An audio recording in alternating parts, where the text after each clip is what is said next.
For May the 26th, 2023, we talk about the Street Fighter 6 beta, The Legend of Zelda Tears of the Kingdom, MyHouse.wad, and much more. Welcome to level 459.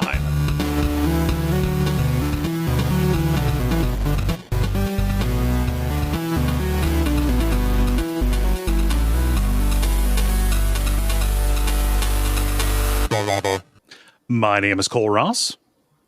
I'm David Mysmith. I'm Jala Prendez. And I'm Ben Merkel. And you are listening to The Level. It's a podcast for people who love video games. Welcome back, Ben. Hey, thanks for having me back. Thanks for taking me back in. We'll do it just this once. Yeah. How was your trip? Yeah, I got to go back to Cincinnati, family medical stuff, but all is good. I got to see friends and see a lot of babies. So, yeah, it was a fun time. It's been forever since I've been to Cincinnati. It's still there. Yeah. That's, it was before the pandemic, I think. I think it would have been one of the Christmas things we used to do. Yeah. The get together. Yeah. But no more. Well, I mean, I could go. In fact, I would benefit from it. But it's good to hear it's still there. Yeah. You know, for your people. We'll have to get a time story to get you back there. Maybe. Or you could just hang out, it's fine. Yeah. Cool. Well, I'm happy that you're back. Jala, how about you? How you doing? I got a replacement AC unit and I installed it yesterday, so I am happy that I am no longer sweltering. That's amazing. We were talking before we started recording. It is on and I can't hear it. Yes, it's a much better unit than the last one. So, yeah. Yeah, and you didn't replace you replaced it because it broke, not because it was making too much noise during recording. Yeah, we just put up with the noise because money, But this was like, oh, I have no AC now. Yeah, no, that's not tenable. You live in Texas. Yeah. Yeah. So that I just have boring news. That's all. Oh, hey, new AC is plenty exciting. David, how about you? I was going to make you live in a society joke, but I'm not sure Texas knows it's in a society. Yeah, they're kind of in a race with Florida. It's really depressing. Yep. What's wild is that I just today saw that Florida has had the most population growth since pandemic, which I don't even understand what's going on, but they're all moving to the middle of Florida. Mm-hmm. Yeah, not even the good part of Florida. Yeah. I mean, to be fair, anything happening in Florida is a self-correcting problem considering global warming. Yeah, and all the limestone down there. Yeah, it's just a shame because I don't know. I didn't mean to wander us into bummer politics. Sometimes it's all around and you just walk right into it anyway. Yeah. But no, on more optimistic note, this past weekend was Ren Fair. Ooh. So did that. And then Monday was World Goth Day. So we had kind of a goth rave thing at a local school. So that was fun. That's sick. Yeah. Anything cool at the Ren Fair? A lot of the standard, lots of crazy clothing being sold, and juggling and musicians, and all that sort of stuff. Yeah. Turkey legs, forge demonstrations. Yeah, it's sometimes dependability is really good. Yeah, they had jousting, although I did not get to see it. I'm surprised for insurance purposes that they're allowed to do that. Those lances must be made out of balsa wood or something. Probably. Yeah, I would think just getting knocked off your horse. Yeah. Also true.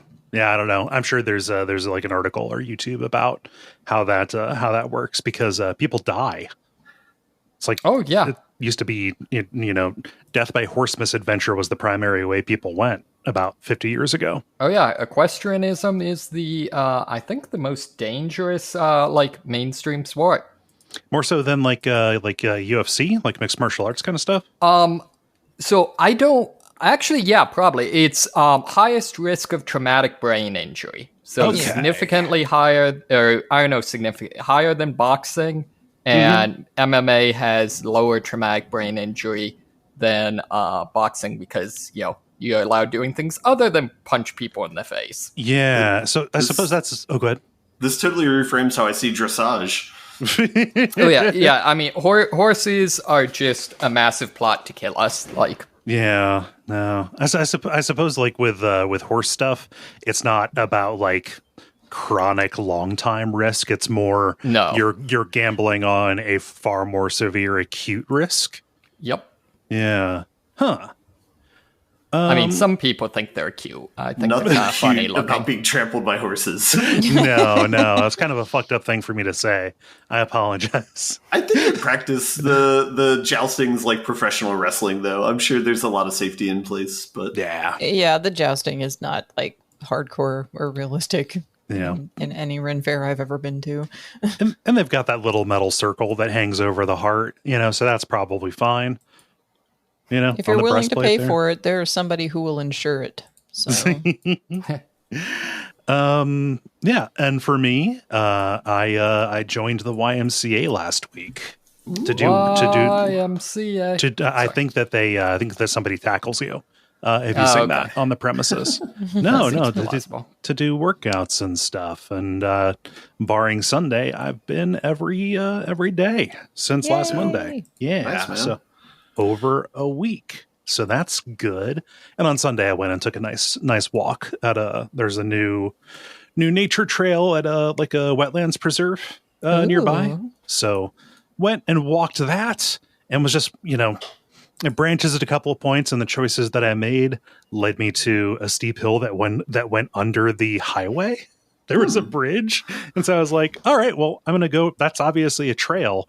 And just it took me over the highway and I walked around a little bit more. It connected to another park. I'm like, well, I'm going to walk back to my car. And I had to cross the highway to get back to my car. Yeah. So do you have a goal that you're going for or anything in mind, or energy and sleep first primarily, and then probably clothes fit better. Well, the general activity will just do you a lot of good, especially stuff like walking lowers cortisol levels. I super highly endorse walking, and especially nature trails and stuff like that. That's even the best. Yeah. So. I'm also trying stuff out. Like I have determined that cardio machines can go fucking die. Oh yeah. No one likes cardio machines. Yeah. And there's a pool right there, and I wake up early enough to go before the classes, but also after all the old people have been there. So I've got the pool for that. Yeah, no, there's really no reason and no particular goal other than, seems like a good thing to do. So yeah, absolutely. Yeah, absolutely. Good well, stuff. that has to be the quickest banter we've ever had. So we probably ought to talk about some video games, I guess. Comprehensively bantered. Do you need more banter, Kole? No, it's fine. This is okay. I didn't mean to say that like it was a bad thing. But we've got the regular kind of show for you, what with the grind, the multiplayer, and the end boss. And why don't we get started with The Grind, where we talk about the games we have been playing over the past period of time or so. Ben, as the person who has been away the longest, I defer to you. All right, I got two. I think that's usually normal. One old one new one. Star Wars Jedi Survivor, I played like a week and a half ago. It's still the same game. It's, I don't know, not much changes in it. It feels very similar to the God of War trying to 100% that, where it's like, all right, here's a list of chores, here's a map, let's go through it. Yep. Go walk to the icons. You're really selling this. Yeah. I'm not sure. So I'm not so sure it's like having fun as much as like it's like scratching off to-do lists. Like that's the satisfaction of it. And so it's not having fun. It's murdering time. Yeah. Anyway, I'm going to move on from that one. The game that I've been playing that's been more interesting is I picked up the Zelda game last week. Hell yeah. This was perfectly in time with traveling to Cincinnati since I can take the Switch with me. And it was great to play on the plane. But who has played this so far? So I know my audience. Kole. I have. Okay. Talked about it. Talked about first impressions last week. I haven't played an awful lot since then, but I can kind of, we can bounce off each other. Yeah, I think I'll be vague, but I'll just talk about kind of like the opening, maybe 2 hours of like kind of how that's set up in broad strokes. I want to start here by kind of underlining. I'm actually kind of surprised that you picked this up because I know that you were not a fan of Breath of the Wild. Yeah, I kind of gassed out at Breath of the Wild. I was not as much of a fan of the beasts that they had, since that's where I was hoping for it to be temples. Mm-hmm. And it kind of fell flat. I forget where I heard this, but someone was reviewing the game and they had talked about, it was like H3 podcast I was listening to randomly, but everyone on the show were playing it and they were talking about how that's one thing that they were really happy with is they felt that the temples were represented better in this game, that there are actual temples there. Oh, cool. So that's kind of what sold me to back into trying it, along with kind of the news story that we talked about of like the different mechanics of the game seem interesting. Yeah. So I thought I'd try it out at least. But yeah, so again, I'll speak in broad terms. I won't talk about the narrative at all. I don't want to spoil anything there. But I mostly want to talk about the mechanics that they give you, because this game's pretty similarly structured as the Breath of the Wild, where you kind of have this locked in 2 to 3 hour tutorial of like what your base moves are, and then they let you loose in like the open world. Mm-hmm. It's just that the tools that they give you are much different in this one than in the previous game. And I think so far my read on it is it feels like the tools are much more open-ended and kind of much more fun for me so far. But I'm probably only like 5 to 6 hours into the game, so I don't think I'm terribly far. I haven't hit any major milestones. I've mostly just been exploring the map and just kind of like picking a direction and going. I will ask this in vague terms. Have you been down? No, I've been up and to the left and up and to the right. Okay. So yeah, that's mostly where I've gone. But yeah, so did you talk about the mechanics of the game last week? Or? Yeah. I talked about the powers and I talked a little bit about, just kind of some rudimentary building.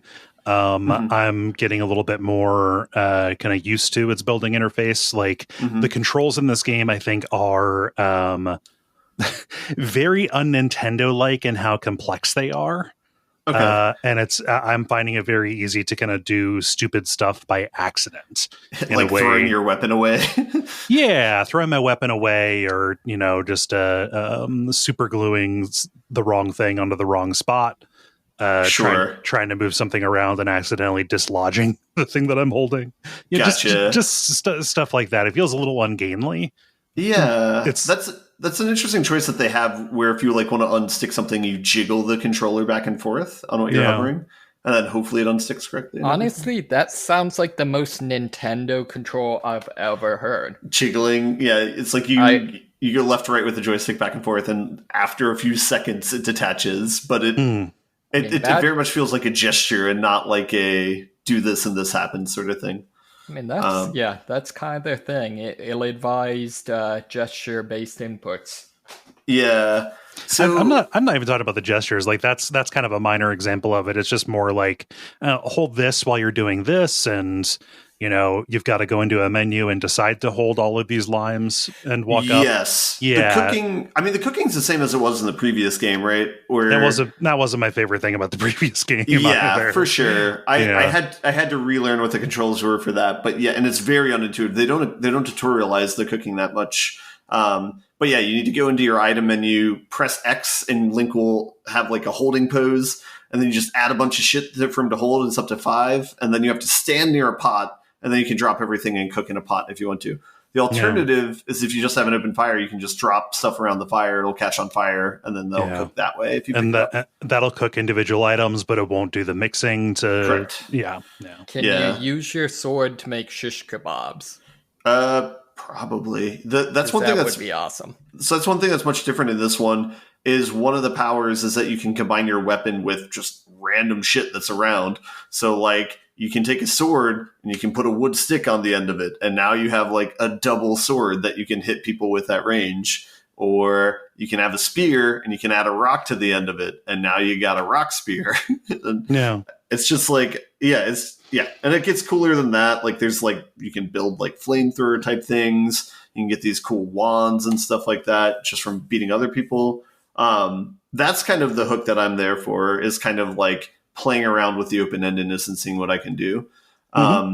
The one kind of small like downside of the building stuff is, at least with the tools that they give you early on, it's not very efficient to build like a machine and use it. It's a lot easier to just walk to wherever you need to go. Yeah, because it goes away as soon as you, like if you go into a shrine or something. My understanding is like eventually you get like auto build and you can save configurations. Okay, that would definitely be helpful. But yeah, it is still fun. Like even if it's inefficient, building like a 4-wheel cart and then jumping on it and riding it down a hill, it's just fun, you know? It's real cruel of them to, at the start, drop you right next to a bunch of wheels and some planks, but not give you anything that will help you steer it. A fan. That too. Yeah. You've got a fan and there's no way to steer it. So it's like, if I went off the road, let me just pick it back up and put it on there. All right, we're going straight. Yeah. Yeah, you're going as the stone flies, I guess, which... But yeah, I do like the build mechanics. I do. It's the same. I think with Breath of the Wild, I would consistently say I respect the game, but I did not have fun with it. The respect is still there in this game, where it's very impressive, like how open ended it is. Like in a lot of the same interactions are there, where it's like if you light a field on fire, that creates an updraft. You can use that and go upward if you want to. They're just adding more tools and making it more like Lego, like essentially with this one. Yeah. And one thing I like about the shrines more in this one than the first game, in the first one I was kind of expecting like Portal-esque puzzles, and I was kind of disappointed by that because they felt like a little bit unpolished. This time going into it, it feels very much that the shrines are tutorials, like, hey, do you know that this works like this? And it's more like a test that way. So I don't know if maybe I was approaching the Breath of the Wild in the wrong way, and that maybe this one's more clear to me.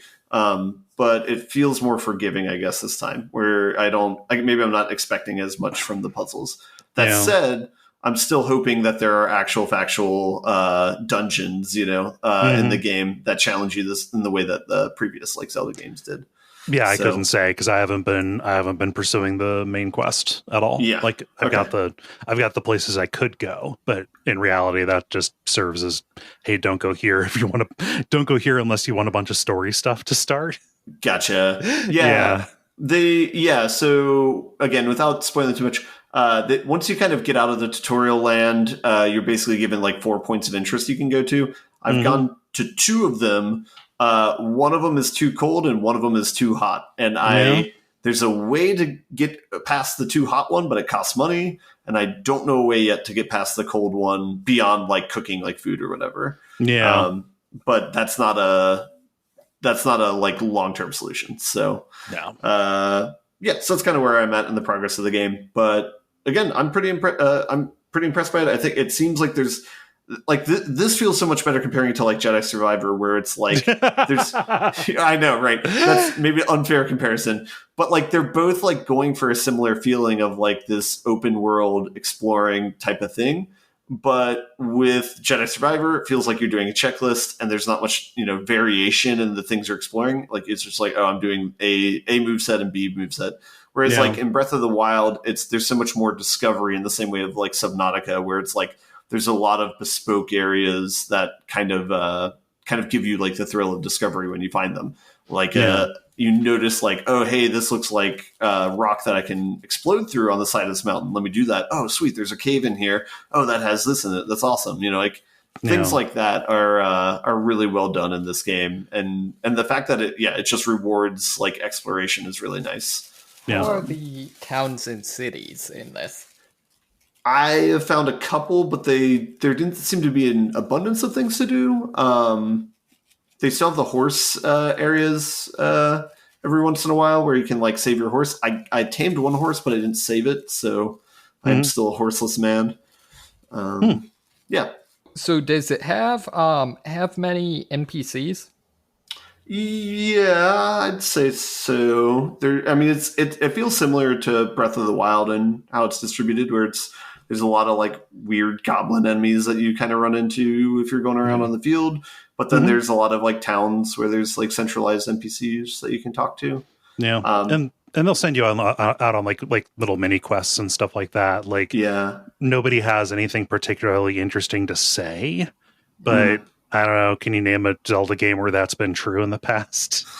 maybe I guess Majora's Mask. Yeah, I was going to say, by way of comparison, the last Zelda game I played was Majora's Mask. Yeah, that was kind of a unique thing. That's too bad. Yeah, I've heard people make comparisons on this one too, but I think that might have more to do with the fact that kind of both of them are, made in similar engines and feel and play the same, as opposed to the jump between like Ocarina and Wind Waker or whatever. Yeah. I do really like in this game how it gives you the freedom to just like look at a point on the map and be like, I want to walk there. And then you can go walk there and you can go climb whatever that is and find out stuff. I think they do a better job in this one, whereas like in the first game, you were really kind of like shunted off of certain areas by like it being like cold restricted or just being like straight up vertical and you couldn't climb it. Whereas like here, it's more like there's challenging things to climb, but you can definitely go anywhere. You might get blocked down like tunnels within an area, but you feel like you have more freedom to explore in any direction. And the addition of the ascend power is its own, blessing. Yeah, I heard today on the Waypoint podcast, just like, oh, that was a dev tool. Like the developers got tired of needing to climb everywhere, so they built in like, okay, just like ascend the surface above wherever I am, and they figured, oh, we can actually like design cool spaces around this. Well, there's no problem with us just like giving it to people out of the gate, and then that's how we got it. Yeah, that's sweet. Yeah. So, most important question: does it have the belly dance costume from Breath of the Wild? The Gerudo one? I don't know. I don't know either. I have not explored that area yet. No. You'll have to wait and find out. Nice. Do you have anything else about Tears of the Kingdom? Not really. I think it's good so far, but we'll see. I'll be curious to see if it's similar to Breath of the Wild, where it's like I played for X hours and kind of peter out on it, or if I actually play it to like completion and beat the boss or whatever. So we'll see. Nice. Jala, looking at your list, you've got a new one on here. You've got a beta. Talk about them in whatever order you want, but that's why I'm going to you next. Okay, so the first one I'm going to talk about relates to last week's stuff. So I will talk about this one first. Sara is Missing, or S.I.M. This game says notice me, senpai. Anyway, it's Kaigan Games' first game prior to making the Simulacra franchise. I talked about 2 last time I was on. It was developed by Monsoon Lab for a game jam in 2016, and Simulacra was released the next year in 2017. It's available for free on mobile and itch.io. It's a found phone murder mystery horror game thing, just like the Simulacra games are. As you can tell from the title, you are trying to, you find the phone of a girl named Sara, and she is missing. And you are working with Iris, which is the AI in Sara's phone, to try to find her and get her back safely. And the AI also works as the hint system for the game. And of course, it's a branching path narrative with a bunch of different endings. You interact with other characters, unlock info on the phone, etc. to further the plot. Again, this is all Simulacra-like. But it is not as complex as the Simulacra games are. Like, there aren't as many options, there aren't as many puzzles or anything like that. You can definitely see the bones here of what they did later, and that's really what I was looking for, was to see like what was the first ituration like, and this is pretty much like that first iteration before they got to the Simulacra games. And this one deals with a cult rather than the Simulacra entity. So it leaves a lot of open-ending questions at the end of it, at least with the ending that I got. And it also is kind of fun because it makes references to Ghost in the Shell standalone complex and the Mark of Sacrifice from Berserk, which is one of the symbols that the cult uses, and then also Jill from Resident Evil. So yes, it definitely is saying, "Notice me, senpai." Right. Yeah. The fans will be served. Yes, indeed. So, do you want me to talk about the new thing first? Or you want me to talk about the other thing? I don't have a whole lot to say first, and then talk about the last. Oh, go ahead, Ben. I had one question about Sarah. It's missing. Like, how much FMV is in the game? Is it like a lot of video? Well, I say the whole thing. It's got the phone interface for a large part of it, but then there's also a bunch of videos. You do sometimes have video chats and photos that are sent back and forth between you and the other characters that you're interacting with on the phone and things like that. It doesn't have as much full motion video as the Simulacra games do, but that's, again, this was a Game Jam game, so they were working more with like still images, not so many actual like FMV things. Gotcha. Yeah. Cool. Do the other one you don't have much to say about, but just remember that I didn't tell you to play it. Yeah, so the one that Kole did not tell me to play is Chaos Head Noah. This game is incapable of touching grass. So, like, people who know anything about the protagonist of this game will understand that. I know, Kole, you've talked about it before, I think, on the show, but it's loathsome protagonist. Yeah. Well, it's funny that you say that. I'll get there. I'll get there. Put a pin in that. Okay. It's a 2008 science fiction visual novel by 5PB and Nitro Plus. It was the first installment of the Science Adventure series, just to remind folks if it's been a while or you didn't hear the episodes where Kole was talking about it.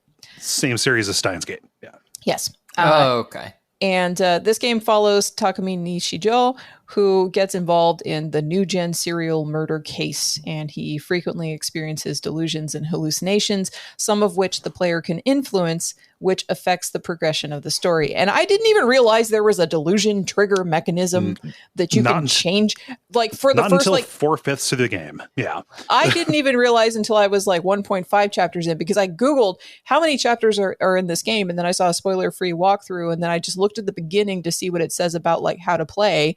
Because I was like, I'm not really having a whole lot of options here. I thought there was going to be some more mechanics. And then it was like, oh, there's a delusion trigger. How come the game didn't explain to me how to play it like at all? Doesn't. Like, you know, I granted, I don't like tutorials, but they didn't even drop like a, hey, by the way, at this point, you know, like this, or dump you at like a control screen or a hint menu or anything. Like there's nothing that tells you. On-screen prompts. Yeah, an on-screen prompt. That's all I need. I don't even need an explanation. Just to say left trigger, right trigger, or whatever, and let me figure it out from there. I thought that there were some scenes that were just staticky and had like a weird little vignette kind of over it. No, those are decision points, but only some of them matter. Well, and the thing is that those decision points, to me, it registered like, okay, this is something that's going to change the next time I play this game, depending upon the choices that I make, is what I thought. And then I'm like, there's too many of these for that to be the thing. Like this has to be something else. And that's another reason why I was like, well, let me just see like what the mechanics are. So that's a failure. That's a straight failure. Anyway, I don't really like the art style. And the story itself is not terribly gripping to me, but I do want to see how the series kicked off, since Steins Gate Zero is my favorite visual novel and one of my favorite games overall. And about Takumi, the main character, he doesn't actually upset me as much as other characters from other games, such as Sigma from VLR. Sigma from VLR, or the dude from AI Insomnia Files or whatever. Somnium Files, there you go. Or the Date, I think his name is. Anyway, whoever that guy is, that guy irritated me. Sigma, especially. Takumi does not, and the reason why is because I see in him different elements of a bunch of different guys that I know and have known in my life. Like some of his disposition stuff, some of the way he thinks, some of the stuff he thinks about. These are things that like I have heard from a bunch of different guys that I know. Weird. As a result, like granted, it's all like coalesced into one individual that's just like the embodiment of this stuff that I've seen from a number of different people. But like, he seems like more of an actual person to me because I've known people like him versus Sigma, for example. Yeah. So the thing that was most off-putting to me was not necessarily like his struggles, like the distance that he has, from other people and stuff. It was very specifically the way that he seems to relate to everything up to and including his little sister in terms of fetish hentai. Yep. Yeah. But again, I have known people who are like this. So like they are so inundated and so otaku that everything is translated through that lens. Everything is translated through that lens. So yeah, like again, I've known people like that. So like, do I like it? No, but I'm also not like throwing my Switch somewhere or something because I'm just like, it feels. I take a big sigh, right? I take a big sigh, and I'm just like, okay, whatever. Yeah, but it feels less like a straight up cartoon to you because you've actually encountered this IRL. Well, there's that, and then there's also the fact that Sigma actually is physically doing things that are gross and saying things that are gross to people, whereas this guy, at least so far in the game, thinks it and then just is a very timid person that doesn't actually say or do anything that's like what he's thinking. He's thinking it, but those are his private thoughts, and yes, we are privy to those, but he's also not insisting in being gross and getting in a woman's face or whatever and all of that mess like how Sigma is, which triggers a lot of like my, history of assault and stuff. Like, I don't dig that. But this guy, like, it's his own thoughts and he doesn't act on them. So like that doesn't trigger things to me in the same way. So, So anyway, I don't know. I'm in chapter 3 somewhere. It's a long game, but at the same time, I've already put so long into this game as it is that I'm just like, why would I want to stop now and then go watch the anime and have to go start from the beginning again? Like, I will just continue to play this game. It's fine. It actually like, it has like that slow start that the first Steins Gate has. Right. And it just took its time to get to where it was going. And I'm like, God, surely it's going to pick up sometime. Does it pick up as it goes? Or is it like this pace the whole time? Yeah, there's a certain point, I would say around like chapter 5 or 6 when it starts picking up and things of consequence really start happening, which is very damning when you're talking about, I think, a 12 chapter game, 10, I forget how many chapters it is. Like stuff starts happening and then they start making choices that feel very at odds with it being a visual novel. Like when you look at like any of the art about this, you see like these big ornate swords. That factors in and it's weird. But, all it's asking of you is to use your imagination more than you would expect to use it in a visual medium. Yeah. Well, the thing is that like Steins Gate, the first Steins Gate, I remember it was glacially paced for the first like four chapters at least. And I was just bored out of my mind. Like, I mean, yes, it's kind of interesting, but at the same time, it's like, there's that whole, somebody tells me that it picks up and it does. Yeah. But this is like that. The pacing is all weird. And it's not, like definitely by Steins Gate 0, they do so much better with the pacing, but there's steps to get there. It's funny that a series about time travel has problems with time management. Well, they have all the time in the world. Anyway, okay. Yeah. As long as they can repeat it over and over again. Yeah. Yep. Yeah. I have nothing else to say about it. It's funny. I kind of want to check out and play, robotics notes, which I'm less like subject matter interested in because I don't really necessarily care a lot about mecha, like I'm fine with the mecha, but it's not my favorite thing. But I want to see like where exactly on the trajectory of the studio they learned how to pace a story. Yeah. Because like Chaos Child picks up and works pretty well even from the start. By virtue of having better art and better characters and having the events of the previous one to at least build off of, this history of new gen murders in Shibuya. But like, I don't know, they could have also made this drag ass with the premise that they have, but they just kind of didn't.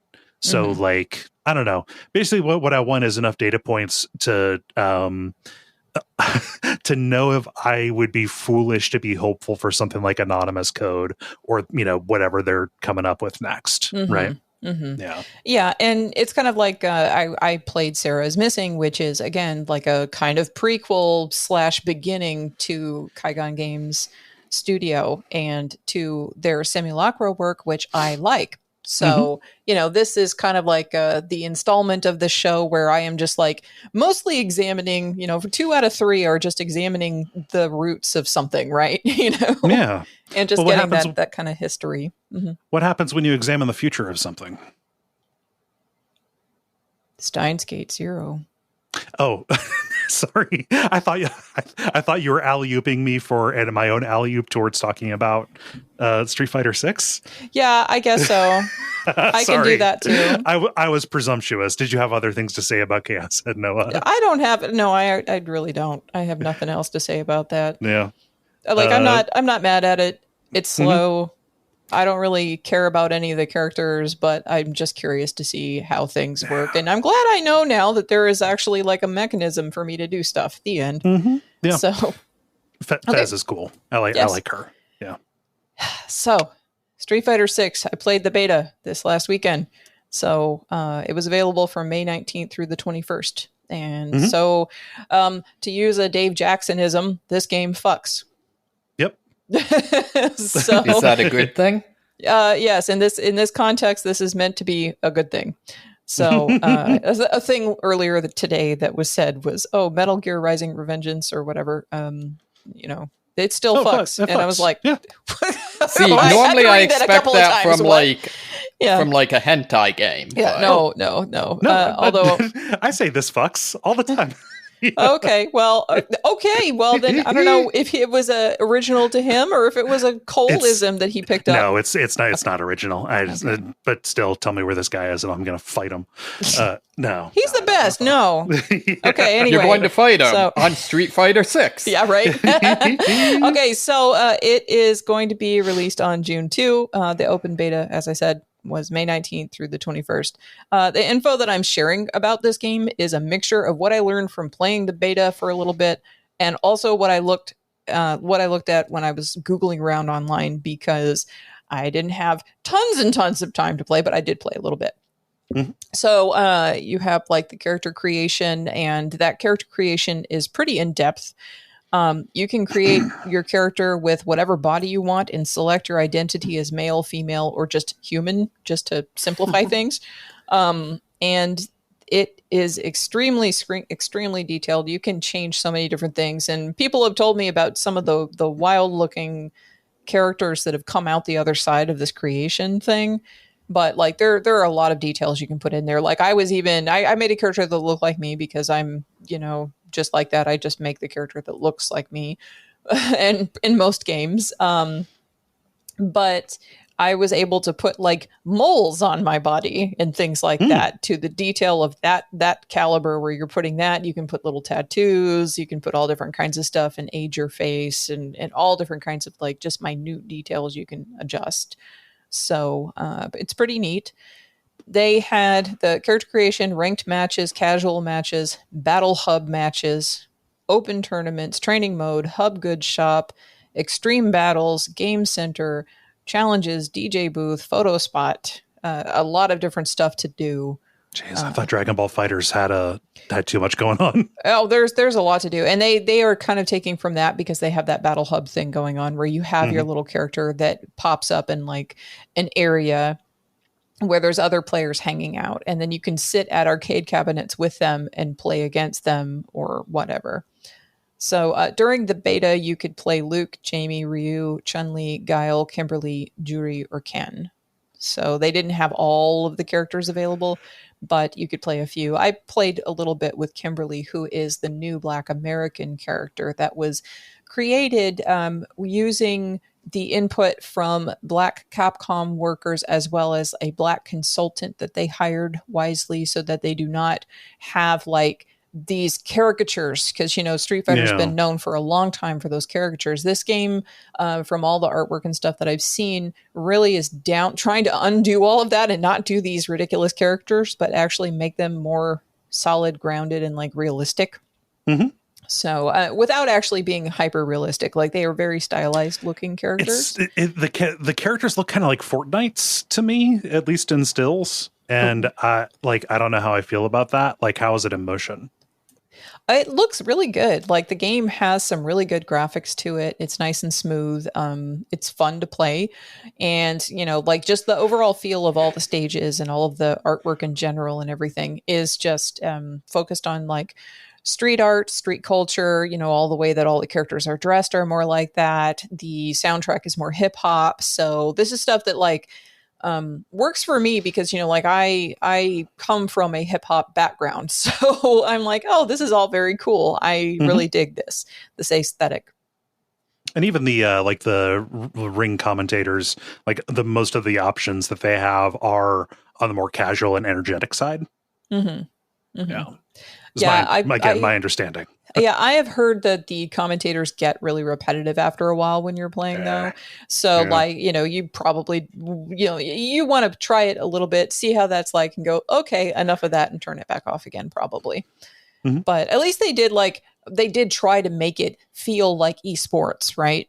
So, that's at least a step that they're trying to, give you a more immersive experience and give you more things to do that you can kind of hang out. And it's not just, I'm going to go through the arcade mode, So they have a character named Eternity, who is the host of the Battle Hub. This is a gender ambiguous, enthusiastic character who hosts, and a incredibly snappy dresser. Yeah, and they host Channel Eternity, so also playing into the familiarity with like streaming and YouTube and stuff like that. And they welcome you. And I read some comment somewhere that said, glad to see Capcom still loves the Fifth Element in movie references. So I thought I would just throw that out there. So, yeah, a lot of people have commented on it, but Street Fighter VI shows promise in providing that variety of gender expressions, body types, and more grounded cultural representations. And so, yeah, it feels to me overall like the shift that they're going towards is definitely a win. Like they're actually kind of more aware of their audience and actually, trying to make a game for them. So that's good. Yeah. But about the different modes. So Fighting Ground is an all-encompassing mode containing the core modes the franchise is known for. This includes the arcade/story mode, versus, extreme battle, training, and online modes. Online mode is going to have cross-platform play capability. So that's cool. Arcade mode, of course, you already know what that is. Versus mode, it will have one-on-one as well as team battles available in the versus mode. Extreme mode actually allows you to set modifiers like no jumping or no special moves, and you can also add in other chaotic elements like having bombs drop randomly or a bull running through the arena randomly. So that's cool. Then World Tour mode is the most interesting addition that I've read about. You can create your avatar like you do, like how I did in the beta, and you can fight your way around the world, starting in Metro City from the Final Fight series. And you can challenge citizens in the city to fights, and go to boutiques for new clothes, get power-ups from food trucks, and then as you go through and you challenge some of the world heroes or whatever, you can get some of their signature techniques like Ryu's Dragon Punch or Chun-Li's Spinning Bird Kick. And then add that to your arsenal and build up your character. So by the time you get to the end of it, you've got all of these moves unlocked on your original character, which is neat. It's kind of like they're making it into like a light Yakuza, action RPG. It sounds like. Yeah, a little bit. Yeah. So the gameplay is similar to 4 and 5, but with more weight to the characters, making things feel like more impactful, and it doesn't feel so floaty. So that's cool. And what's new to this is the drive gauge. You can use it to parry attacks or power up special moves. And it fills up when you land successful blows, but drains when you use the energy. And if you lose all of your drive, you enter burnout mode where you can't use the drive gauge at all. So the game is really encouraging you to play aggressively. They just like me. Yeah. So the game is really encouraging you to fight aggressively is kind of the point here. Yeah. So, because you're not going to just be able to block and fill up your gauge blocking forever, that kind of thing. Yeah, sounds like almost like a combo meter or Oh gosh, God Hand had a similar system. Mm-hmm. Yeah. So, yeah, and there are 3 control schemes. This is also really, really cool. So there's classic, modern, and dynamic. Classic is the typical 6-button Street Fighter layout, 3 punches, 3 kicks. Modern is a 4-button scheme like in the most recent Marvel vs. Capcom titles. So you have 3 attack buttons and a special move button. And then dynamic is even simpler, and it allows you to attack or combo automatically with 1 button. So this means that it's accessible for people who, number 1, were not raised on these games. Number 2, have disabilities or movement stuff, like whatever the thing is, or don't want to, don't have the patience to deal with that, but they want to play this game and engage with it. Well, you can. No. There is a variety of, different ways that you can control your input methods. Have you heard any speculation yet on like relative balance between the different input modes? I have not heard anything about that at this point. Since it's still in beta and is not released, like overall, like there's not a lot of stuff out there about it yet. I mean, like there is, but there isn't, if that makes sense. Like there's just not enough people playing it that can talk about it.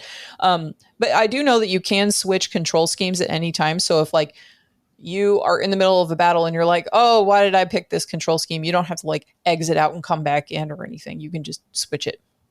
So, but yeah, the music, like I mentioned already, it's more hip hop. It is more like Street Fighter 3. So like think about Street Fighter 3 music. That's about what this sounds like. And you can also, like you mentioned, Kole, there's that commentary. But again, it gets pretty repetitive. But all in all, it looks like it's a solid, modernized installment to a series that's been going on forever. And I'm actually really looking forward to it. And I wish I had money to buy it when it first comes out, but I don't. So like, I don't know when I'm going to be able to buy it, but it definitely is on the wish list. Nice. Well, I'm happy that it's landing for you. Yeah, me too. Yeah. Cool. Well, that's all you got? That is all I got. I will share a picture of like the back of my character next to a picture of me though, so you can see that. But I'll put that in the Slack for you guys. Cool. Yeah. I'll do mine. So over the weekend, I did some streaming, and I've got 2 of them that I want to talk about. The first one is called Night Stop. Which is a narrative horror game, short little lo-fi horror thing that Jala first brought my attention to, although she has no recollection of doing that. Nope, at least it's been a while. That sounds very thematically appropriate. I mean, all these recommendations, they end up on a list.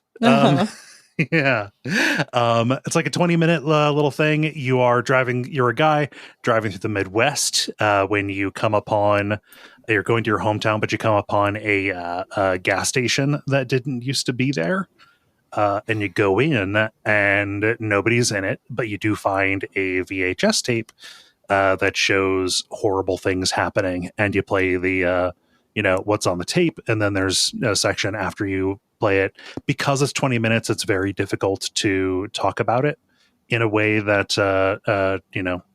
doesn't spoil the story. But if you've seen me stream anything of this fidelity, you're kind of from this movement of kind of lo-fi first-person horror games, you're gonna know exactly what this is. Some light puzzle solving, a little bit of pursuit, although I think in this one it's more about giving you the feeling of danger in the place of actually putting you in danger.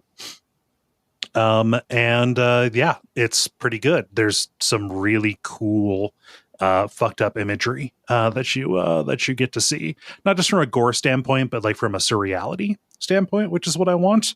I mean, ideally I would like surreal gore, but I think there's also some of that on display here, and it's neat. Good. I like how the basis of the horror is that something is developed in the Midwest while you were away. That's not right. Well, that can't be. Yeah. I mean, that tracks. Yeah. So I'd recommend it. It's on Itch, Itch or Itch.io or Itch.io, however you say it. I like to say Itch.io. I think it's only like a couple of bucks. Throw this developer some money. The other thing that I streamed is a Doom map. Specifically, this is the hot new Doom map that is taking the world by storm. This is called MyHouse.wad. WAD being the file format for Doom maps, right? The message board post on the Doom forums where you go to download this describes kind of the provenance of this, or the metafiction around it, which is the developer recently, their old childhood friend passed away, and they went home for the funeral, and when their parents were cleaning out their stuff, they found some floppy disks of like old projects. This person and their friend used to develop Doom maps, and the one that has been kind of cleaned up and presented to you is myhouse.wad, which at the start feels like one of the things that anybody in a map making situation will do first is make 1-1 in or Mario 1-1 if it's a side scroller, or in first person you make what like you model your house. Do that in the Sims too, right? So this presents itself as like a very basic Doom level that is just this suburban house, but very quickly, after you kill these enemies and start going around and finding the keys, you open a door and then things start getting like non-Euclidean, to the point where like you see stuff, when you're looking out through the windows that is not there. And when that wasn't there before, when you go out, that stuff isn't there. But when you look in, there's different stuff inside the house. And then everything starts kind of like warping around you, and these illogical spaces start kind of folding in on each other. And it turns into this big House of Leaves clusterfuck, expressed in the Doom engine, which is not necessarily predisposed to doing this. Well, you literally, like, the Doom engine famously can't express verticality. Yes. So like going up and down, in your, in this house, is a very strange thing. Like it would be unremarkable. It would still be cool because of the artistic decisions that are made in this, but it would be unremarkable to see this done in the build engine, the engine that I know Duke Nukem 3D is in. I believe Blood is in it as well. Like even maps within those games end up doing like that. Illogical spaces. Stuff changes when you're not looking, or a hallway doubles back around on itself, stuff like that. Like it's made to express that kind of stuff. This is doing all kinds of like crazy trickery, specifically with GZ Doom, kind of the updated Doom engine, in order to make this stuff happen. And it is seamless. Like there's no loading. It's not going to a new map. It's just like, okay, you fall, and then all of a sudden you are in a version of the house that is like burned down. You go through, and suddenly things are different sizes and stuff. It's just real cool. And over the course of the 2 hours that I streamed, I didn't, based on what I have read afterwards, I didn't even see like half of it. Because there's like a story, and there are collectibles, and there are multiple endings and stuff. It's just real cool, and it'll sound like I've spoiled this for you. Like you've got to go and play it, because like just playing and moving around the space itself is a very neat puzzle. That sounds really cool. Yeah. House of Leaves, the video game. Yeah. It's one of the better expressions of that that I have seen, honestly, and it's weird that it has been done through a Doom map. Yeah. That's neat. I saw part of that. That is very cool. Yeah. Are you generally big into horror games? Into what they call them, boomer shooters or whatever? I'm not against them. I've not played very many. Like I've played Dusk. I think Dusk is really cool. Yeah, I'm excited for the Slayers X one that's coming out. The spin-off game from Hypnospace Outlaw. That looks nice. Rad as hell. Yeah, that's a boomer shooter designed by one of the characters from Hypnospace Outlaw. Nice. That's coming out real soon, I think on the 1st of June or something like that. I actually didn't realize there's a Warhammer 40K one coming out today, actually. Yeah, I didn't know that until I saw like a front page article about that on some site. Yeah.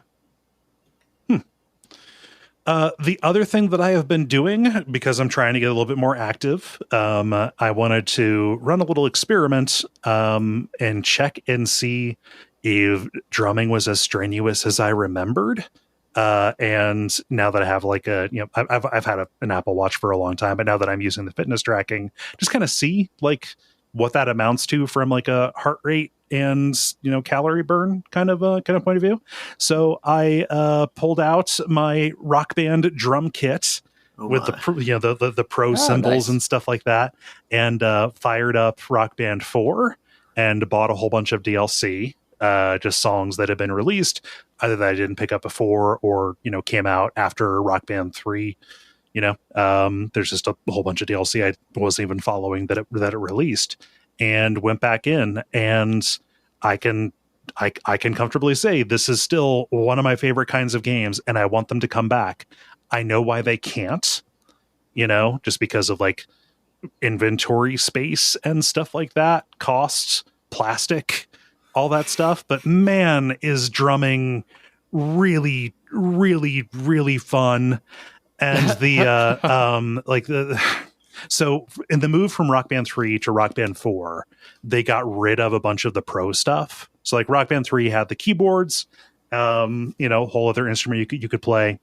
And one of the notation modes was pro keyboards, where it actually, on the 2 octaves, it showed you, what keys to press. So you were effectively playing the song.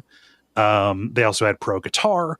And then there were pro drums. They scaled back they got rid of the keyboard entirely because, it's not a good fit for all the songs, a lot doesn't really get anything to do with it.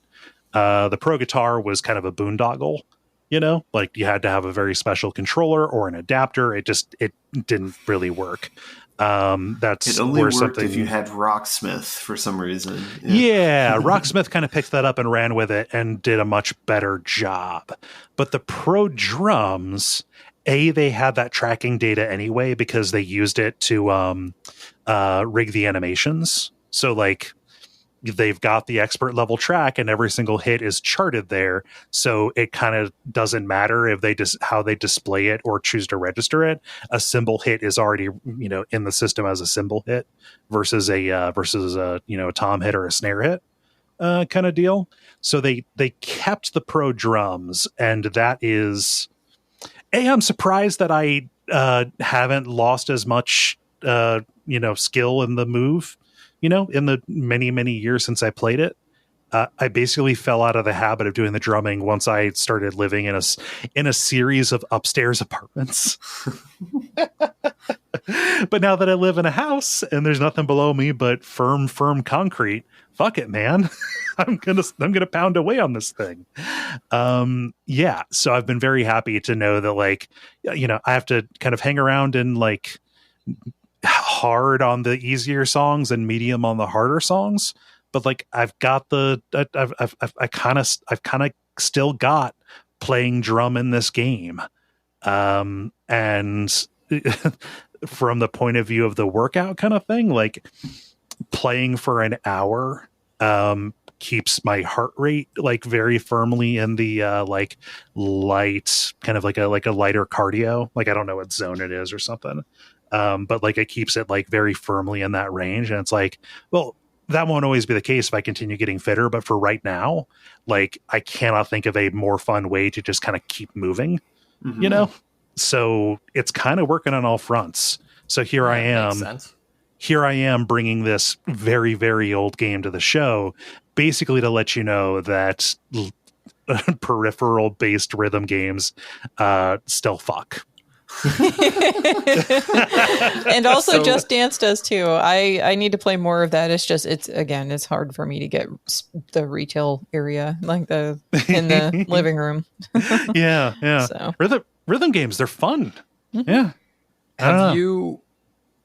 Have you considered, any of the like Beat Saber or any of the other kind of comparable things? Yeah. I like Beat Saber. For any of the more strenuous ones, here's the thing: I sweat a lot, and something that is terrible inside of a VR headset is sweating. Oh, yeah, that's a good point. Whereas with Rock Band, I can just kind of keep a towel thrown over my shoulder in case I need it, that kind of thing. So yeah, no, that totally makes sense. But yeah, Beat Saber is really good. I just I don't know, between Rocksmith and this, having a way to kind of like much more directly connect with the music, and with the DLC that is available for who knows how much longer, like that could go offline at any minute, in terms of being able to buy it anymore. But like, I've got hundreds of songs that I know and like that I can just go into and like make a long playlist and just get a whole bunch of uninterrupted play in. So sure. I don't know. It's neat. Rock Band, still good. Yeah. That's me. David, how about you? Yeah, so I actually also have something new. I picked up Punch Club, which is kind of a funny name because that's not how it works. You swing club, you punch fist. That was my question. Yeah. I feel like it really invites that question. But no, I was kind of inspired to get this because I saw on YouTube that Punch Club 2 is apparently releasing sometime in 2023. So this is basically I think it would be considered like a time allocation game. It's a management sim. It's like a tycoon thing. Yeah. Okay, yeah. So, you are a martial artist who is actually attempting to kind of do everything. I haven't quite figured out yet what the core critical path story is. Mm-hmm. But you have to manage building up your various physical stats by working out, which is made complicated by the fact that every day at the end of the day you lose some of your stat points in these areas, kind of simulating the fact that if you don't keep working out, you'll get out of shape. At the same time, you have to manage food and sleep, which means you have to find time to work. And then you have to, engage in various fights to build up skill points. So it's a lot of like a life sim too. Yeah, exactly. Yeah, it's very much a you have 12 hours in every day. And you have 4 main stats: health, happiness, hunger, and energy. And yeah, you're trying to balance all of these while trying to keep going in the right direction in terms of getting more powerful. From what I've seen, it seems like that's the biggest thing people don't like about the game, is that it can be a little, I don't know, frustrating, or you have to do a lot to, make sure you're keeping your stats up because they degrade relatively quickly. And I know they've, definitely announced in Punch Club 2 that stat degradation will not be a thing. Oh, that's weird.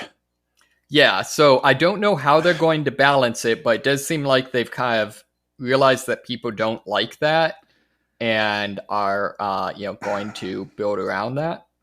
Yeah, I mean, that might be one of those things where like realism isn't fun, but like, I don't know, keeping up with, keeping your performance up seems to be a pretty important part of simulating being a pro athlete. Right, exactly. Especially since, as kind of a management game or whatever, if you can just kind of grind and be good at everything, that seems like that a little bit subverts the core gameplay. Yeah. Although I think some of that gets into the fact that while there are the fights, and those are interesting. You have to the fights are basically auto battles.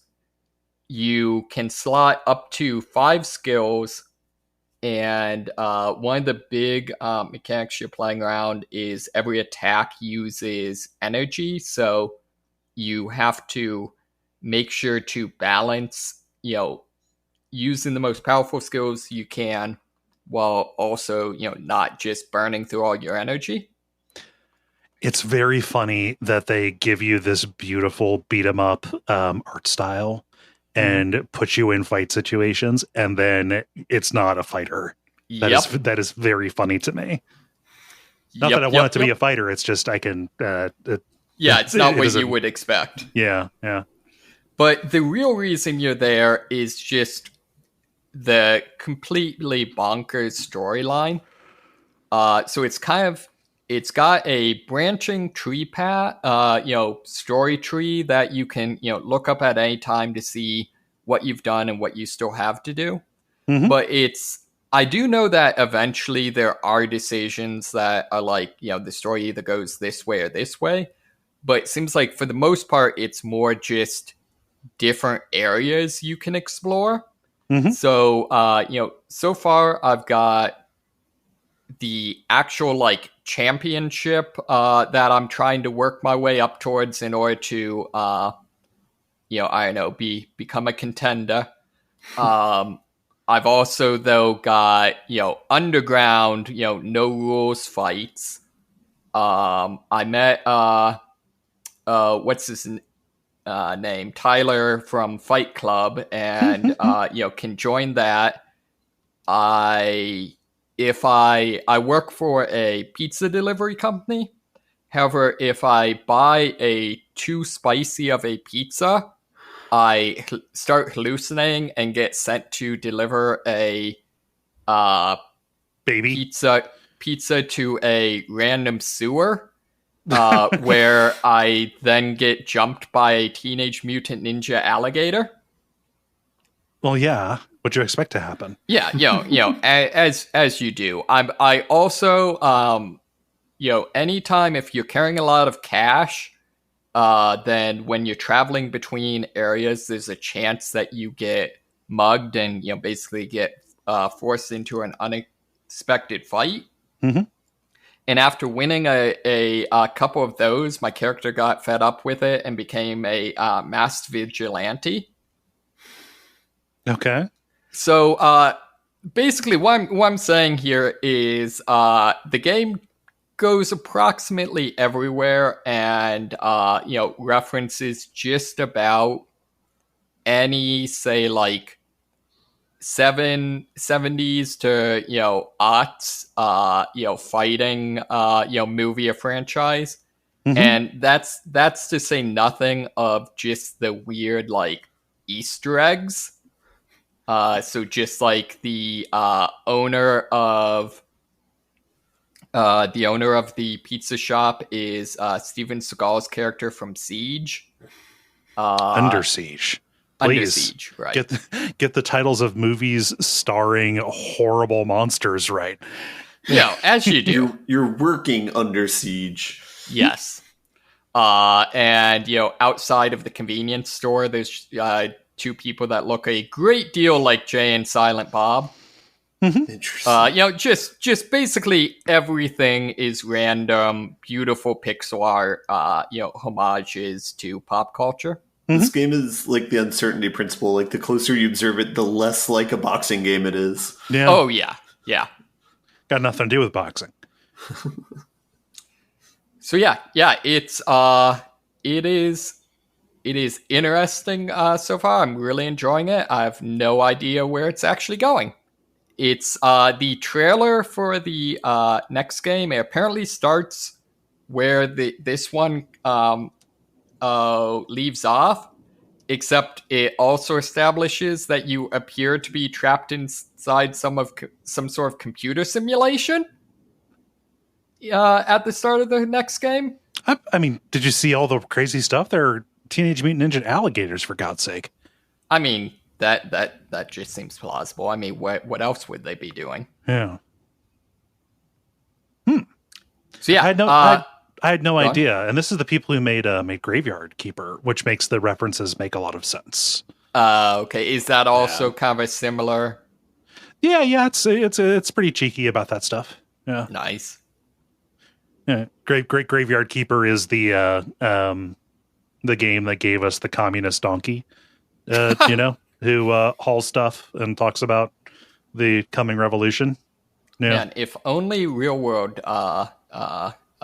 donkeys were, communists instead of those clowns in Congress, am I right? Yeah. Oh man, Punch Club sounds neat. Yeah, very good. What else you got? That's all I got. Okie doke. Multiplayer.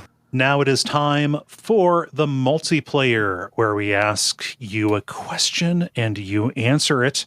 Jala, what is the question that you asked the nice people? I asked, what video game moment affected you most? Simple and difficult. Let's get in here with Rick, who says the dream sequence from Disco Elysium. In a game that is rife with phenomenal scenes and moments, this one hit me the hardest. I'll never forget what it was like seeing it play out for the first time. It's a real masterclass in writing for video games. And Eli responds, I know which sequence you mean, but time to go to work at the shit factory from the other one pops into my head almost every day. Yeah. Spoiler, mine's going to be from Disco Elysium too. Let's see, or it's going to be from Disco Elysium as well. God damn it. I had to get you. I knew I had to get in before you did that. Yeah. Let's see if anybody else grabs this one. Ben, what does Greg say? Greg says, it's hard for me to decide on a single moment since I've been playing games for 40 years plus, so I'll go with a recent one that really hit me hard. I recently finished a full playthrough of the Persona games, and in Persona 5 Royale, there's a scene early on when a main character tries to commit suicide. Trigger warning, sorry. Right away, my interest in this game went from, this is going to be a fun school sim romp, like the past games, not sure if I like it yet, to, holy shit, did that just happen? Did I just see that? Who caused this so I can punish that fucker? Need to see what happens next. Emotionally invested now. Makes sense to me. David, what does Zach say? Zach says, the end of John's story in Red Dead Redemption.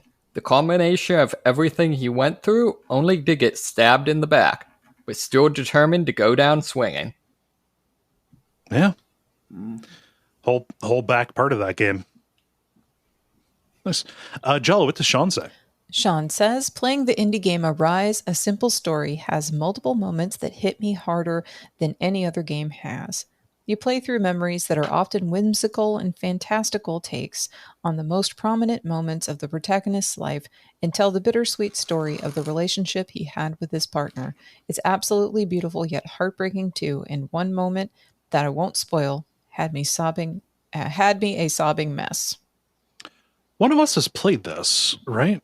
I played like an hour or two of it and then returned it. So, but Gotcha. It just wasn't for me. Okay. Yeah, I just looking at the art from it, I was like, I recognize this. Huh. Yeah, I don't have anything to add on top of that other than it's cool that it worked for you. Champion Jan says, reading the Diary in the Lighthouse, Oblivion Dark Brotherhood quest. I forget what happens in that. Jala, you might know. I cannot remember either. Yeah. Probably someone gets murdered. Yeah, but there's got to be more to it than that. Yeah, that was a betting man.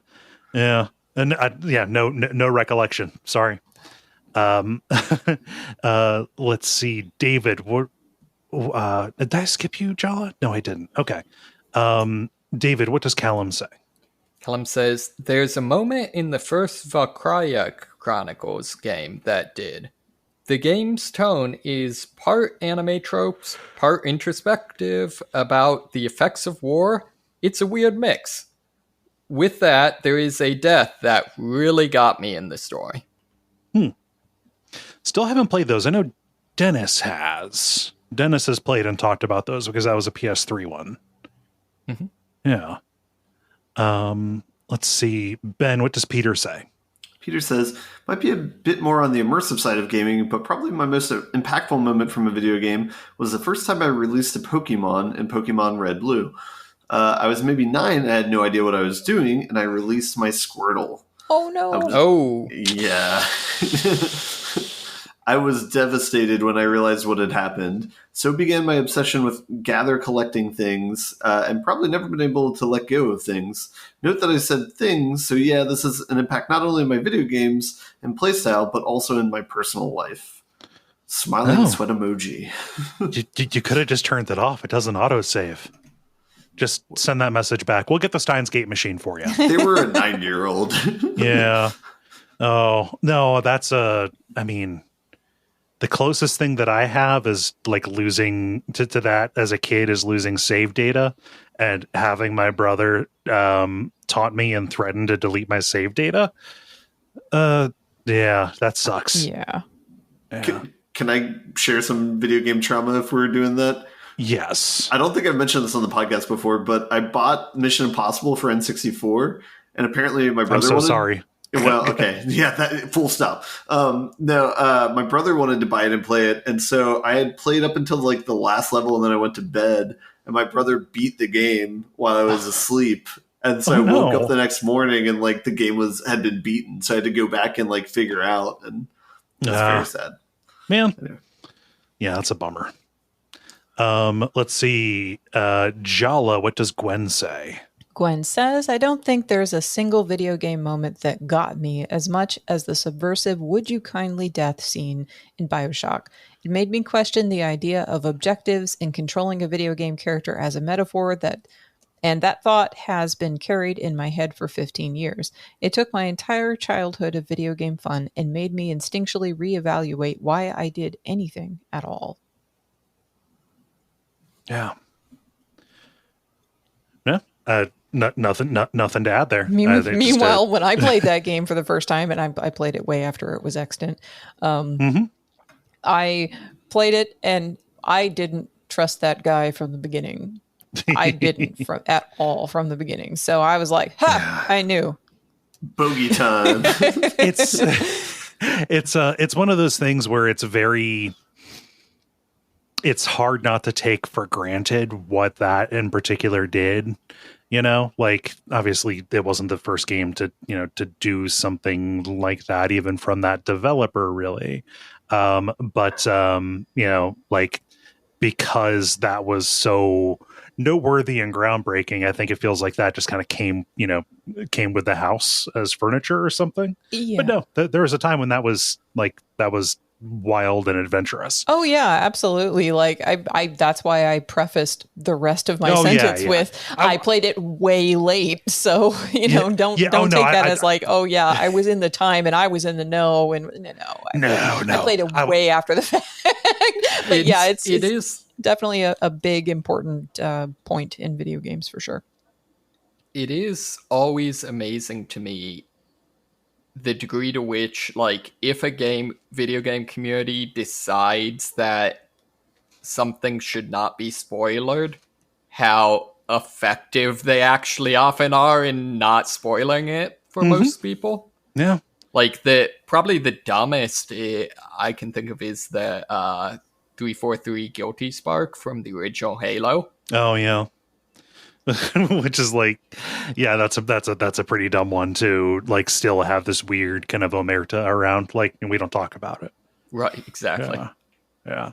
And to be clear, I was not responding to you with the thing I said about taking it for granted with what I said. It was or to you, Jala. Yeah, I was just clarifying for people listening. Like, gotcha. No, I wasn't. Okay. I wasn't doing the thing that Kole was talking about. Let's see here. Keisha says, gonna go back again to my usual. Really, it is the whole scene through with Alex and Steph. Just really felt seen. I think they're talking about Life is Strange Before the Storm with this, based on the image here. There are likely even more. There have been a lot of moments that made me break out in tears. As it just hit me, like playing Lake as a 40-year-old software developer, questioning if she should just move to a small town and be a postal worker. I need to play that. It's a game about moving to a small town and being a postal worker. You gotta wait till you're 40, Kole. Yeah. Oh man. But yes, let's see. David, what does Rookie say? Rookie says, the end of Link's Awakening, with all the instruments playing the Song of Awakening as, and spoilers here, you watch everyone you've met throughout the game slowly fade away. It always gets to me. It affected me when I played it as a kid, and still affected me on a replay as an adult. Although I'm not sure why. Zelda games aren't exactly known for their strong NPC characterization. No, it hit hard. I remember it hitting me hard. Like it's most kids' first existential crisis. Yeah. And that it's made especially weird when you find out that Mark Frost, the co-creator and the writer for most of Twin Peaks, consulted on Link's Awakening. That is interesting. With helping build out the cast of weirdos and stuff. And like this just came out because it was like, oh yeah, they asked me to, like, those people asked me to talk to them about this because Twin Peaks is huge in Japan. So yeah, it's just really weird that he's got his fingerprints on both of those things. The other thing I think someone, I forget who, was replaying this fairly recently. I don't know, someone on the show, and was commenting on the fact that it kind of shows that it's a mobile game and has, kind of some clunky linearity, that sort of thing. Mm-hmm. But I do think in some ways that actually, even if it might not be good overall, contributes to this in that, kind of being forced to spend just so much raw time with these characters and, do tons of backtracking and, all those sorts of things. Mm-hmm.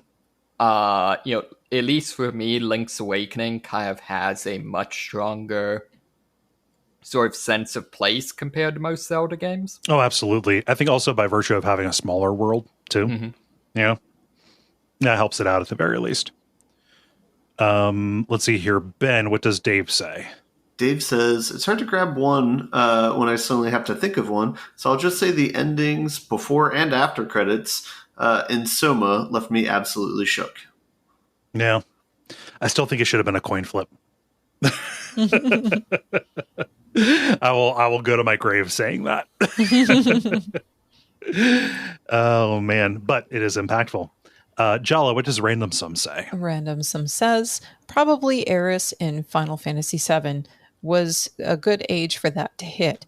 I assume it had been spoiled, even though I was playing it on release. I forget how well those things spread on the early internet, and you only need to hear it once. Cloud with the sword forcing your inputs was probably good torture if I knew. Yeah.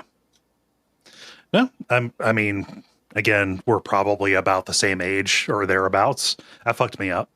Fucked me up real good. Yeah. Let's see. Pickle Factory says, I have played Nuclear Throne off and on basically since just before official release. And during 2021, it became my super depression game, all capitalized, for a while because it had come out on Switch. I remember being completely elated when I beat it for the first time after thousands of attempts. Just pure delight, like a ray of sunshine in a year where I felt like garbage a lot of the time. Yeah. Hey, sometimes a game comes along and helps you out. Yeah. David, what does Jeremy say? Jeremy says, 1, when you find your origin story in the Abyss in Hollow Knight, all those broken vessels. And 2, after you wake up tied to the table at the beginning of Resident Evil 7. That scene is really something. Yeah, meeting the family is something big. Yeah, I feel like that would be a great tagline for the game. Just that scene, really something. Man. That's yeah. Oh gosh. Let's see, and then I'm looking at something very specific here. And then the final one here, Ben. What does Eli say? Eli says, the quote, "I don't want to be this kind of animal" from Disco Elysium once made me cry a lot. Man, I think that a lot. that just comes to mind in all of its different emphases and forms. Like, that is a very versatile phrase that can mean a bunch of different things depending on the situation. It's very, very powerful. Mine is also going to be from Disco Elysium. I'm going to say the scene with the cryptid. Let's keep it nice and vague. Yeah. You are a violent and irrepressible miracle. The vacuum of cosmos and stars, the vacuum of cosmos and the stars burning in it are afraid of you. Given enough time, you would wipe us all out and replace us with nothing just by accident. Yeah, love it. I don't know. Want to talk about a game that, concerns itself with all kinds of humanity. That sums up a whole bunch, I think. Wiping it out by accident. Let's see. Ben, how about you? I'm going by the tier meter on this one, and I think it's a tie between Journey and then The Walking Dead, the picture on the prompt. Mm-hmm. Yeah. What specific part of Walking Dead for you? The last chapter. It's been 10 years. I don't even remember the particular scene. I just remember the emotion, which is weird. The radiator. Probably. For me, it would be the farm in the first Walking Dead Telltale game. Oh God, yeah, that's a lot. Did you stop her? Can you remember if you stopped her? Yes, I did, I believe. Okay, cool. I've not played the later ones to find out if that's the last time or if that's the only time she's eaten people. David, how about you? So kind of a weird one. In Sunless Skies, in that world, there are, I guess, intelligent guinea pigs are, one of the species that's running around. And there's a quest chain where there's this group of guinea pigs that were basically kind of like the Expendables type of thing. This group of like special agents that got hired to pull off these crazy jobs. But, they disbanded after, this disastrous, disastrous mission where one of them got killed and one of them may or may not have betrayed the others, that sort of thing. But their leader left behind a safety deposit box where could only be unlocked with a key that, each of them had a key and you needed all of them to unlock the box. Mm-hmm. So you're basically going around, recruiting these characters, to your crew. And it's this long, extended process of, some characters, betray other characters. Some characters, it's too painful to come back. Others might, think that the person, the leader that, set up the lockbox betrayed him. Just this whole thing. And you finally get to the end and unlock the lockboxes, and for all that's in them is for each character basically something that takes care of, or was intended to take care of what the major problem they were dealing with was. So like, one of the characters is in love with one of the other characters, but never proposed to her because he couldn't afford a wedding ring, and there's a wedding ring. Another character, and I want to say another character, had a extreme stutter, and there's basically a voucher for voice lessons. Just all sorts of things, but it's all colored by the fact that, like, for the couple, I think at least one of the two of the couple didn't survive my playthrough. I don't remember the details, but like maybe, the character with the stutter, it was like that ultimately their bitterness of, how they were treated or how they perceived themselves to be treated, it led them to actually, betray everyone else. Like, all of the characters, like some of them it worked out for, but a lot of them just kind of almost a gift to the Magi type of thing. Yeah. Just all this possibility, not just cut short. Yeah. Right. And all for a team of special agent guinea pigs. I almost forgot that part. Yep. Yeah. And Jala, how about you? I have a lot of answers, but I'll make them real short. So, Lunar 2, when I was playing the original version of that on Sega CD, and I got to the end and I beat Zophar, and then like the ending that you get is not really like, it's not the happy ending. It's just like unresolved, right? And so I was so depressed after that. I watched the whole thing. I watched all the credits, and then it just went to the title screen. And I was so depressed. I turned it off. I was depressed for a whole week. And then I go back and I turn it back on. And then there's epilogue as an option in the main menu suddenly. Because I was going to go back and try to rebeat it. Like maybe I'm missing something. And sure enough, I was. There was an epilogue and they faked me out. And it was terrible. I was depressed for a while because of that. Yeah. But then I got my happy ending at the end after all of that. But anyway, so that would be one. Another one would be when I was playing Chrono Trigger and I got to the point in the future where you are trying to get food for the people in the future. And then you go and you find out not only is the guy who tried to go down there to get the food dead, but then there's nothing to eat anywhere. Yeah, it's all rotten. It's all rotten and everything. And like their one hope is like gone. Yep. That's where I checked out of that game. Yeah. So that was depressing. And even when you get seeds later on and they have like a meager hope, it's like, that's still depressing. It didn't make it any better. Like, you have to get the right ending to have like a decent future for them. So anyway, so that would be that one. Also, I would say, of course, Farm in Walking Dead, the first Telltale Walking Dead. And then Steins Gate, when Okabe Rentaro is contemplating doing terrible things because he's stuck in a time loop, and then he feels it doesn't matter anymore. And like, just like that level of desperation and just like not caring and just, whatever, even though the reason he's in that time loop is to try to fix things because he cares. So the Suzuha loop and that ending still, that one goes down sideways. It's very effective. Yeah, absolutely. So lots and lots of answers.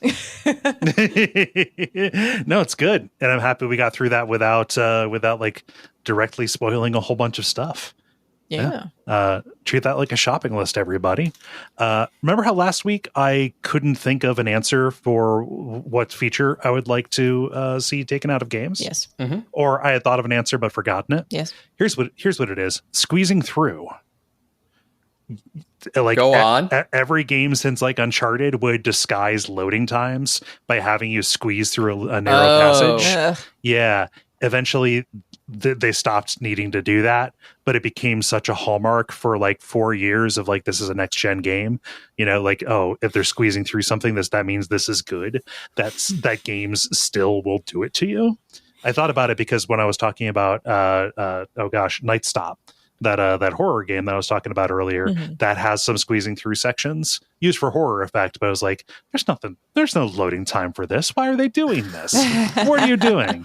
And see, I thought you were going for just, like the Tomb Raider reboot where it was just like, how uncomfortable and claustrophobic can we make the player? Right. No, this is more, I don't know. Yeah, it's more generalized, less specific. Yeah. So there we go. I just wanted to get that on the record. I told you I'd eventually think of it. Does that extend to like lifting doors with people and only one person can hold it at a time sort of thing? Yeah, there's that kind of stuff. Yeah, just basically a lot of the things you see in fucking The Last of Us. I don't know. Cool. Well, thank you so much, everybody, for writing in. We had a ton of responses this time. We love to see it. If you would like to participate in the future, go to the Duckfeed community group on Facebook and watch the prompts to go up on Monday afternoons. Thank you very much, Jala, for posting this. Yeah. The end boss. Now it is time for the end boss, where we talk about things that are happening in the world of games around us. Jala, how are esports doing? Not real well. So, kind of piggybacking on the hey, Street Fighter 6 has commentary. This sounds kind of like esports. Let's talk about esports. So the popularity is starting to slow down and several teams are being sold. So teams are no longer turning out a profit and viewing is down by 13% from last year. So partnerships to broadcast on YouTube and Twitch have started to dissipate and advertisers are cutting their budgets because of all the overall inflation stuff. Teams are laying off top dollar players and or executive staff. Some people are being delisted from just like stock sites like NASDAQ because their share price has dropped down below $1. So there's like a whole bunch of cuts going on for esports in general.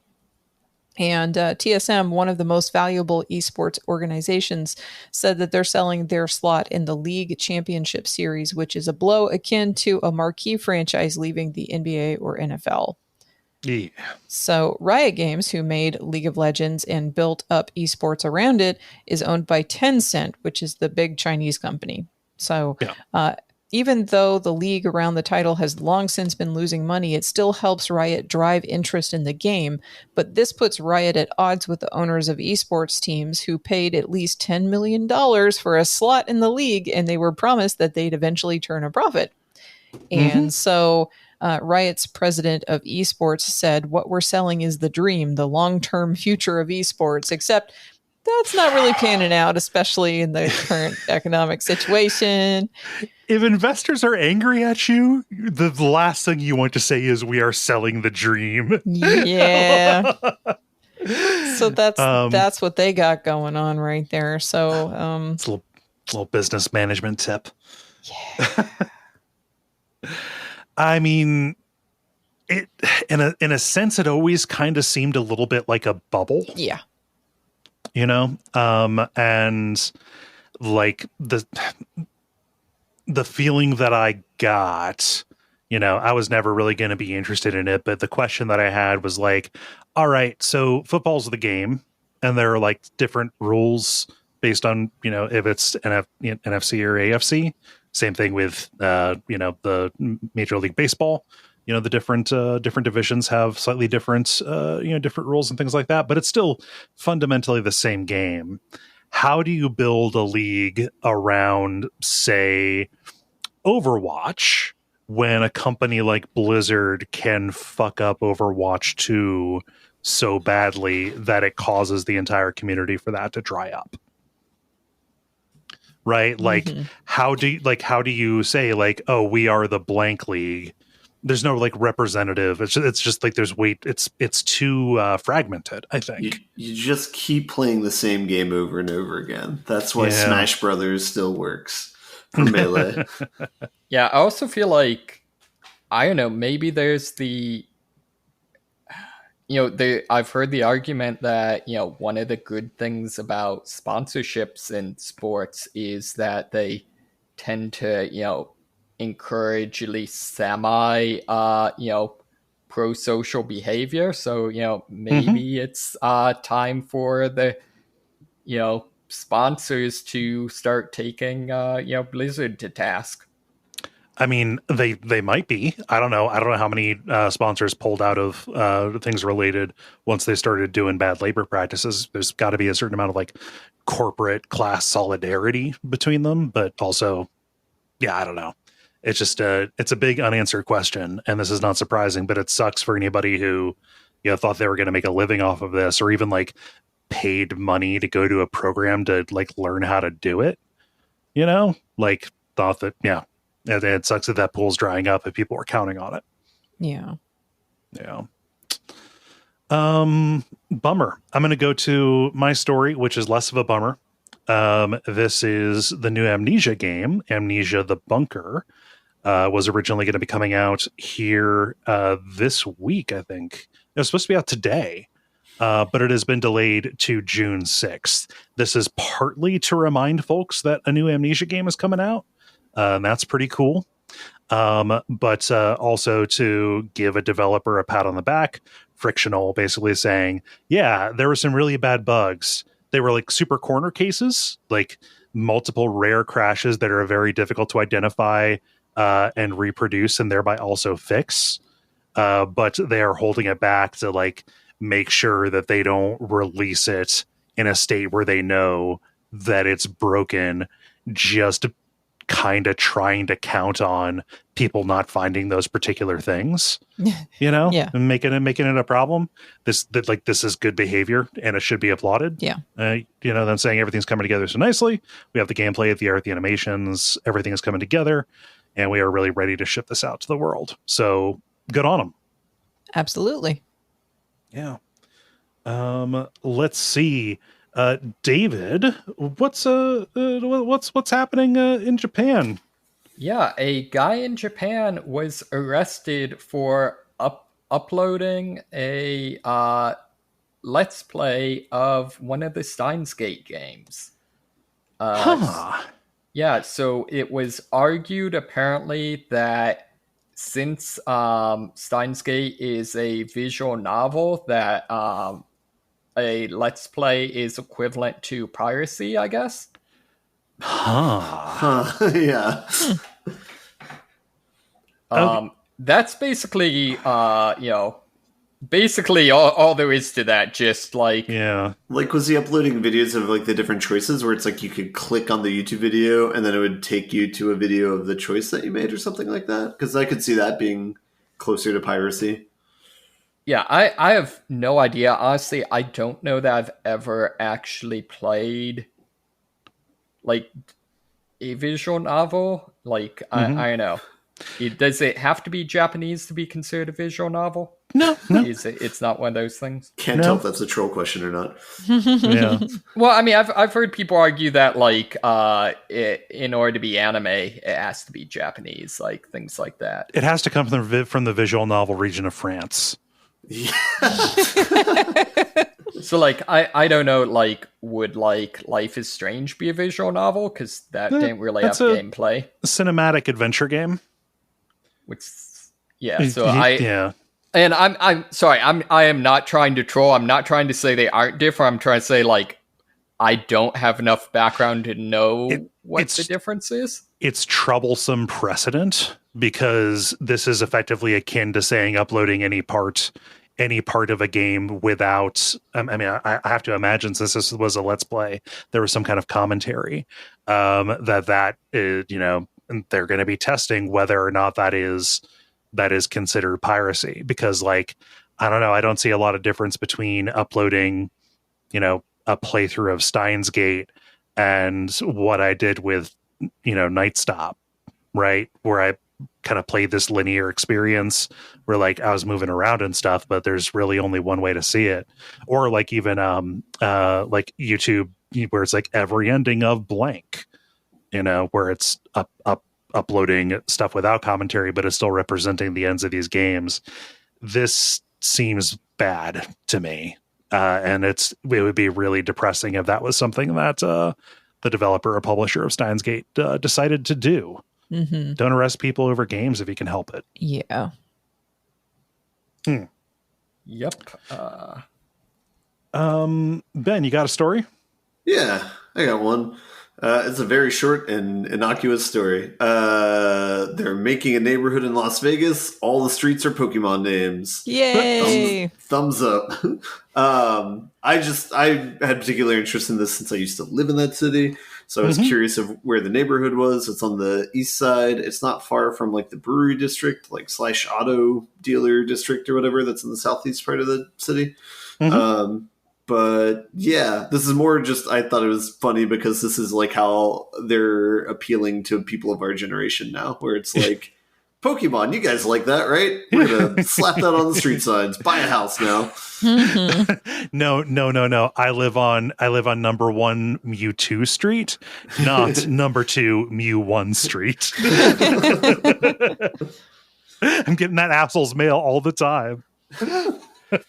There's some potential with this, right? If you have subsequent streets be like Squirtle or Blastoise, like two ahead of that, you know. Yeah. God, those assholes over on Blastoise. They're thinking they're better than us. Hey, why not? There's, you know, I'm sick and tired of streets named after trees. So I feel like this could actually help with usability if they structured it like, all of the fire type streets together, all of the water type, that sort of thing. There's no water type in in Las Vegas, Vegas. it's all fire type. Yeah, fire and dirt. Yeah, rock type. A lot of sand shrew. Yeah. Nice. Well, that's cute. Well, that sounds like a show to me. How do you all feel about buttoning it up? I feel buttons. The credit. Thank you so much, everybody, for tuning in, for listening to level number 459. We appreciate it. A little programming note, just giving you a heads up about an episode coming up that we're going to be missing a week. The episode that will be coming out on June the 16th. I'm going to be out of town for that recording. So just a heads up to not expect that. Sometimes we can't announce ahead of time. That one I can. So, don't be surprised. Yeah. But you know what you can do to support the show, support the network, patreon.com/Duckfeed.tv. Subscribe, leave a rating or review. You've listened to podcasts before. We appreciate it all.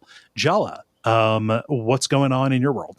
Yeah, so over at Jalachan.place, the newest episode that will be up the same day that this episode releases will be on pursuing your passions. It's a fun conversation with a blacksmith that I know and a metalworker. So it'll be a lot of fun to listen to for that. And the one before that was the interview with Rupert Booth, who played Jenks in Contradiction. So nice. Yeah. I hope that you asked the blacksmith about burn amelioration. Just what do you do about all the burns you get? I would burn myself a lot, is what I'm saying. My dad was like a career iron worker, so that he never really got burns. He had other things happen to him a lot, but not burns. So no burns. Okay. Huh. Cool. Well, I've been Kole Ross. You can watch my streams on Twitch at Duckfeed.tv. I've been David Smith. I'm Jalachan in all the places you may find me, including Jalachan.place. And I've been Ben Merkel. And stick around for some titles.